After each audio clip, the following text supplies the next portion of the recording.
আমি সম্প্রতি গিয়েছিলাম আমেরিকা সফরে।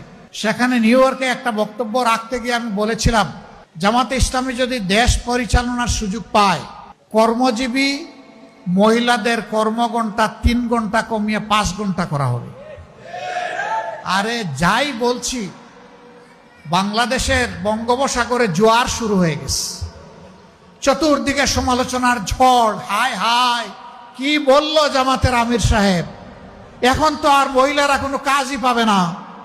যারা বিভিন্ন কাজে নিয়োগ করবে তারা বলবে, বাবা আমার এই 5 ঘন্টা দিয়ে 8 ঘন্টার বেতন দিয়ে আমার তো পোষাবে না, আমার দরকার নাই মহিলা কর্মজীবী, মহিলা কর্মকর্তা আমার প্রয়োজন নেই। কারণ মালিক টাকা খাবে কেন? আরেক দল বলতেছে, যাও মহিলারা একটু রুজি রোজগার করতো, রাস্তাটা দিলেন আপনি বন্ধ করে। ভাই, একদিনে সব কথা বলা যায় না। বিবেচনা না করে, চিন্তা না করে এই কথা বলি নাই। আপনি কি আরেকটা মিটিংয়ে একজন প্রশ্ন করছে ভার্জিনিয়ায়, যে আপনি বলেছেন মহিলাদের কর্মঘণ্টা কমিয়ে দেবেন, এটা কি বৈষম্য না? আমরা করব 8 ঘন্টা, তারা করবে 5 ঘন্টা। আমি বললাম অবশ্যই বৈষম্য। আসেন দেখি আর কোনো বৈষম্য আছে কিনা। পুরুষরা বাম দিকে বসেছে, মহিলারা ডান দিকে বসেছে। পুরুষদেরকে বললাম, বোনরা আপনারা শুনবেন না এই প্রশ্ন। পুরুষদেরকে বললাম যে আগামী 1 বছরের ভিতরে পেটে বাচ্চা নেবেন এমন 2-1 জন পুরুষ থাকলে হাত তুলেন। কেউ তো আর হাত তুলে না, সবাই হাসে আর নিচের দিকে মাথা দেয়, বুঝছে যে আমি কেন প্রশ্ন করছি। আমি বললাম এটা পারবেন না? কয় না না, এটা পারবো কিভাবে। আমি বললাম আচ্ছা ঠিক আছে, বাচ্চা নিতে পারলেন না, আপনার স্ত্রী যে বাচ্চাটা জন্ম দিবেন ওকে একটু বুকের দুধ খাওয়াবেন 2 বছর, যারা তারা একটু হাত তুলেন, নিজের বুকের দুধ। এখন দেখি আবার কেউ হাত তুলে না।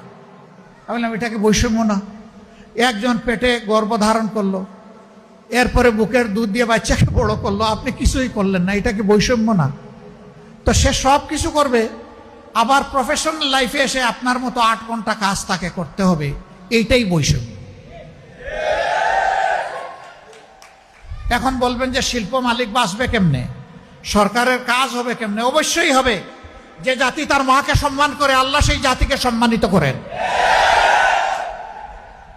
চোররা চুরি করে সমাজ থেকে পকেট কেটে লুণ্ঠন করে যেই টাকা নিয়ে যায়, সেই টাকা যদি ফেরত আসে, সেই টাকা যদি সদ্ব্যবহার করা যায়, মায়েকে রানীর মর্যাদায় প্রতিষ্ঠিত করা হবে ইনশাআল্লাহ। কার গায়ে জ্বললো আর কার গায়ে জ্বললো না এটা দেখার সময় আমাদের নেই। মারা 5 ঘন্টা কাজ করে 8 ঘন্টার বেতন পাবেন ইনশাআল্লাহ। তবে সেই 3 ঘন্টার বেতন শিল্প মালিকদেরকে দিতে হবে না, এটা দিতে বাধ্য থাকবে সরকার।